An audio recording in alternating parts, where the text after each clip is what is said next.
think of that, this color coding as indicating that metadata. Okay, so it says some of this is untrusted and some of this is benign. Or you want to think of it as trusted, that's fine too. And then ultimately when this data is used, you somehow have to figure out is this intended or not. Okay? So this seems a little bit hard, but actually it turns out that it's not that hard at all. Because now think about this as not being a string, but like arrays and buffers in the C language, right? So normally you would expect the input maybe to end here, right? But there is a buffer overflow and it overrides the return address, right? So that's how we think about it in the case of a memory corruption exploit.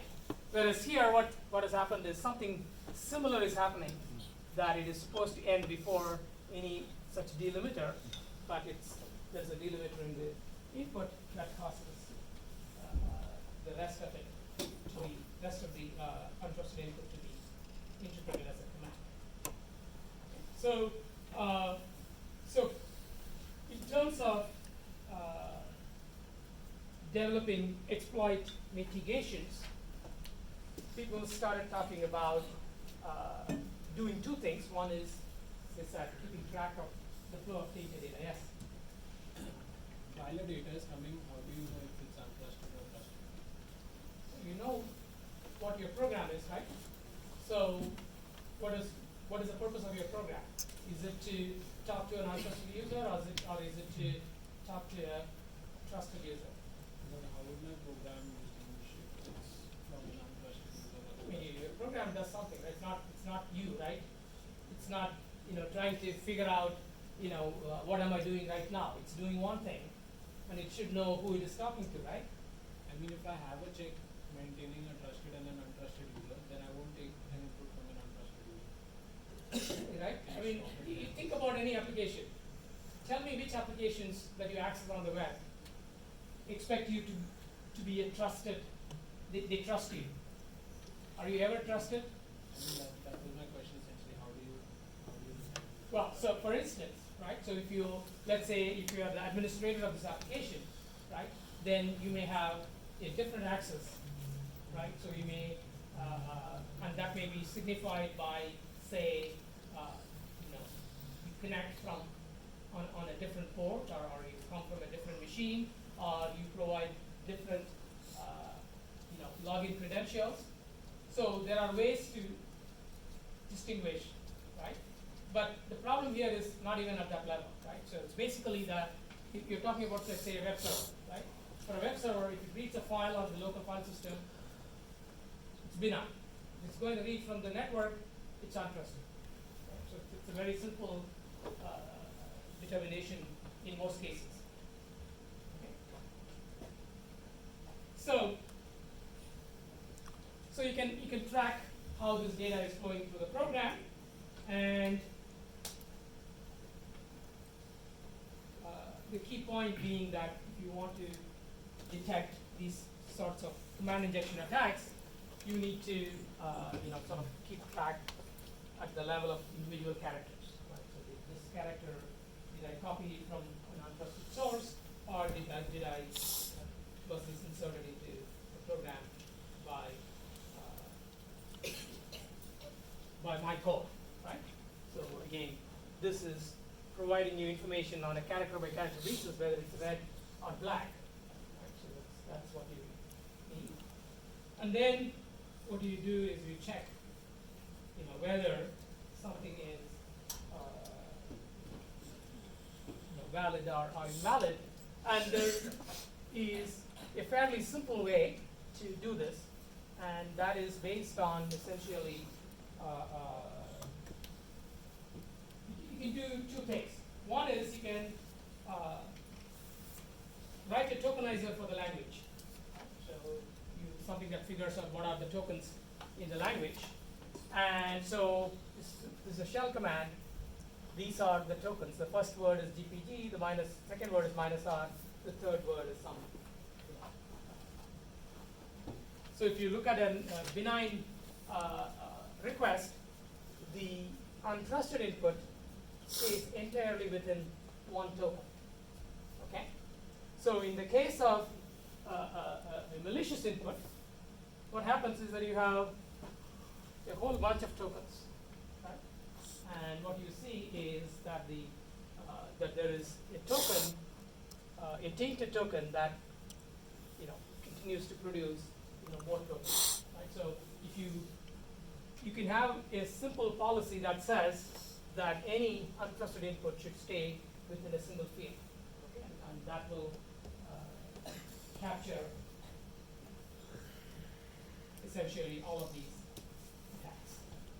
Okay, so that is one way to detect attacks. And again, as I said, in this case,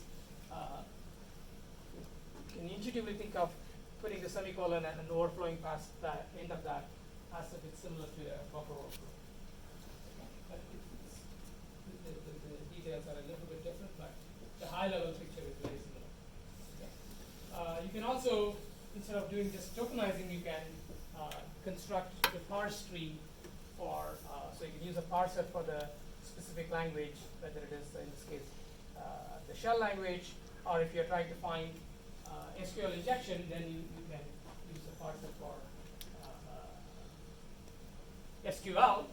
And if you use a parser, you will find a similar picture, which is that there is the parse tree is such that there is tainted input on one side of of a subtree, and then that just somehow flows into the next. Okay, so that is the nature. And again, depending upon your application, you might either look for the simple policy which says that untrusted input should always stay within a single token, or you can go for the more complex syntactic confinement policy. Either way, though, that this kind of a simple policy ends up doing what you want, right, for most applications. So as a mitigation technique, one can use something like this. But of course, mitigation is not what is not our first choice for dealing with software bugs, right? So we would ideally you would try to avoid these bugs in the first place, right? So it's interesting to see that okay, for a wide range of bugs, there could be some semi-automated or fully automated way to mitigate many techniques, and we are interested in that, and maybe something that you deploy as a second line of defense. But most of the time, you want to know how do you avoid this type of problem. So another question? So you just define this domain of inputs you can take and avoid all the others. Isn't both trying to find the same? You just say that. So the problem is that so as a programmer of an application, you may know enough about the program to say what is valid input, and therefore you might do the check for exactly this and then nothing outside. So this is what, if you want to write secure code, this is what's always told me. Okay? But in practice, though, you'll find that it is easier said than done. So in general, you are dealing with a situation that you don't know exactly what is allowed, okay? Because the requirements change over time, and something that you thought was a reasonable limitation on the input, it may turn out that's somebody needs to use your system in a way that that limitation gets in the way. So again, there are two ways to look at a problem. One is, as a programmer, I control this application, I'll make it secure. Right? So as a programmer, you have a lot more knowledge, and you may be able to put in the fairly strict checks that take care of the vulnerabilities. But if you are not a programmer, what you are is a security administrator or security analyst, your role is, you don't understand the program that much, so you can't really, add new code that, that may or may not break the application, and you have no idea, right? So what you want to do is that, okay, is there something I can do in terms of deploying some, anti-exploit or exploit mitigation measures that are, safe enough to deploy, in the sense that I know that it won't break anything, right? So, right? So the way programmers think and the way security analysts think, their constraints are quite different. Right? So as an analyst, you are taking calculated risks on security, but you're not taking risks on functionality. Right? So you don't want to stop anything from working because, see what happens if there is a vulnerability, right? Most of the time nothing happens, right? And when something bad happens, well, you have to deal with it. But most of the time nothing happens. But if the functionality breaks, then everybody knows, and you have to answer to everyone. And so people are not the idea of only allowing input that I know is 100% safe is easier said than done. Right? When you practice it, it becomes hard. Okay, so I'm going to sort of talk about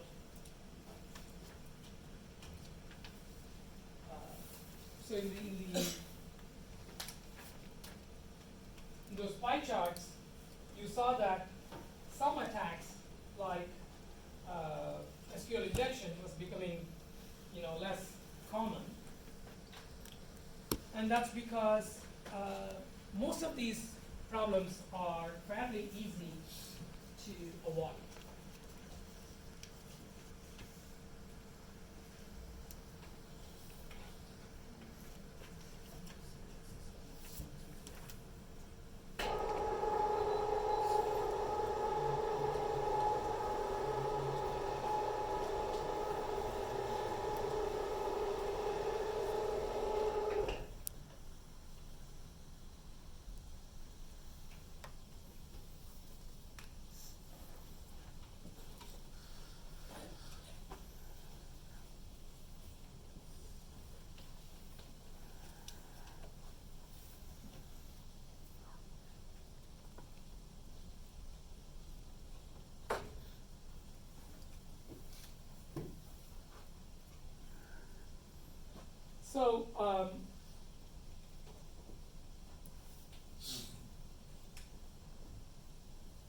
So obviously the best thing to do is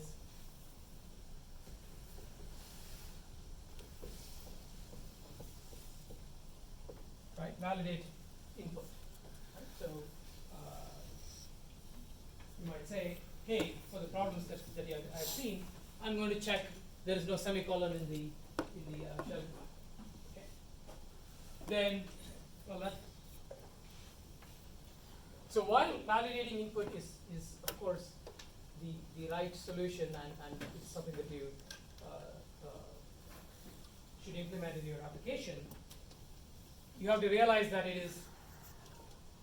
these bugs don't exist because people are utterly stupid, right? They exist because it's easy to miss something.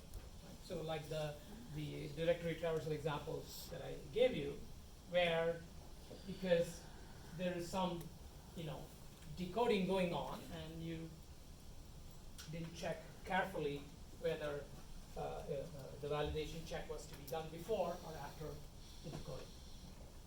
So, but if you think about, let's say, command injection, then it's not just the semicolon that's a problem. There are, your command can end with an ampersand, right? And the command can end with a,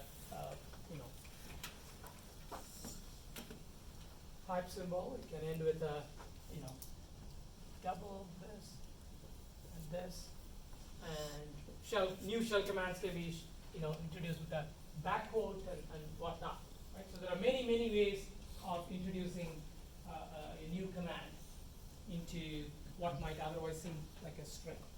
Okay? So validating input is easy if, let's say, you are expecting a username, right? And you insist that username be only alphanumeric. Then it is easy to check for just those characters, and then you are done, right? So then there is no SQL injection and there is no command injection. But sometimes this is not possible. So for instance, there could be an input that could be a free-form string. Right? Now, you can accept that as a free-form string, but you need to make sure that it is enclosed properly, right? So in the case of the SQL injection example we gave, right?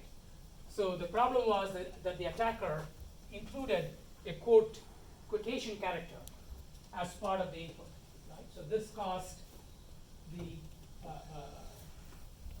token to end sort of prematurely, and then essentially the attacker is escaping that one token and then providing additional commands. So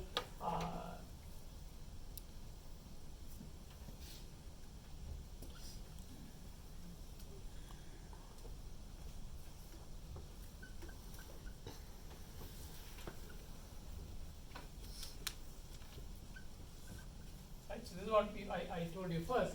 The second is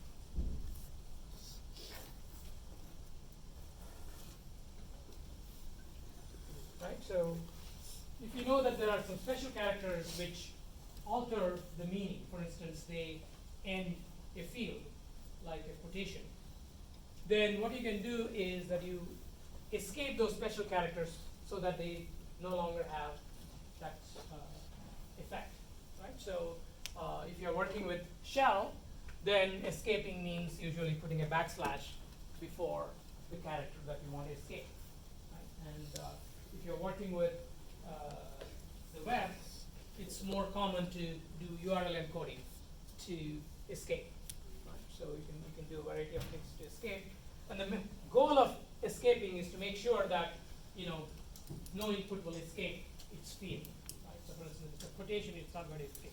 Similarly, if an ampersand or a pipe, these characters are going to end a token.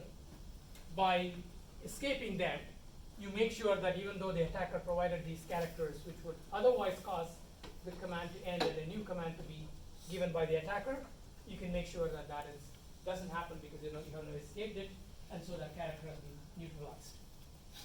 Okay. And then thirdly, there are special mechanisms such as, say, prepare statements.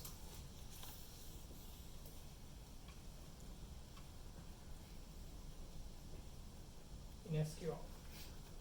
So, how many people here have heard of prepare statements? So how do they work? They tend to, so the Yeah. statement actually, before you can execute a query, Mhm. you tend to give the statement out with some annotations attached to the statement, and then later you append those letters to those annotated special characters. So you tend to avoid adding extra characters or commands.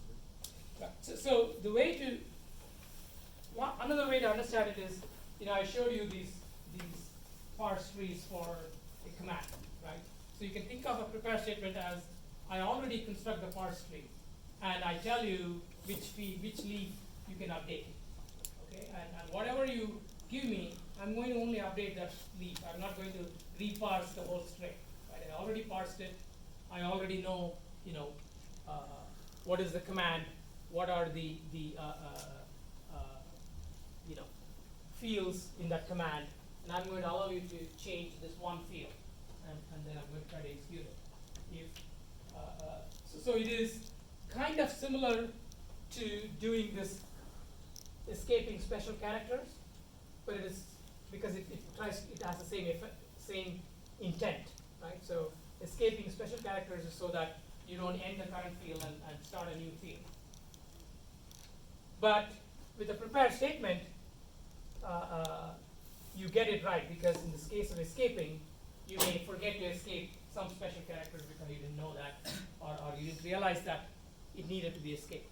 So you could make mistakes here, whereas with the prepared statement, it's not possible to make a mistake. And so it's a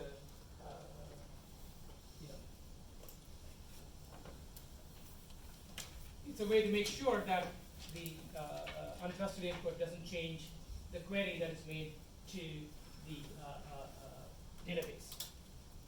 Okay, so the point is that avoiding a buffer overflow is actually much more difficult than putting in these types of mechanisms.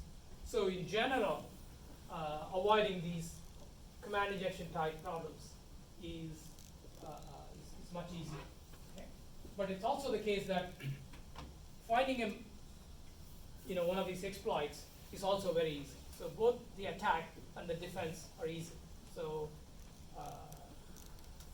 so as a result, you can't say, hey, this is easy, I'm not interested, because in the real world you still have a lot of these types of vulnerabilities, because once it's there, it's very easy for someone with, without, one doesn't have to be, very smart and very devious to figure out these exploits. Once it's there, it's a lot easier to get these to work than, let's say, one of those your memory exploits. Okay, so I'm going to stop here and try to take a look at your assignment. Yeah. I want to know if I got it right. By escalation special characters, it means if when like analyzing the input, if you encounter one of those characters, you don't accept a string. No. You just put a backslash before that. Okay, and then not execute it. right, and then it will not have that original meaning anymore. It is a quoted character, and it won't end a particular field, for instance. Right? It's a quote. It's a backslash quote